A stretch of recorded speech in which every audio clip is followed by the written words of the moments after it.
से आ रहे हैं वो योग के उसमें तो वो भाग लेंगे ही, लेकिन खाली समय में जब योग का जब कक्षा उनकी जब कंपटीशन खत्म हो जाएंगे उसके बाद वो बोर ना हो, इसके लिए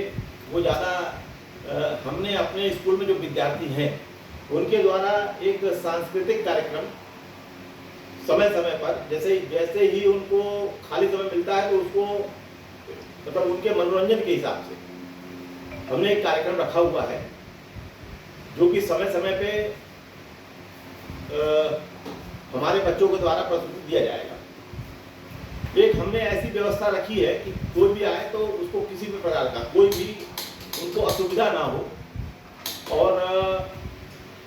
खाना पीना रहना चिकित्सा मनोरंजन मतलब उनकी और उनकी एक जवाबदारी जिम्मेदारी भी, इसकी वजह से इनको स्कूल परिसर से बाहर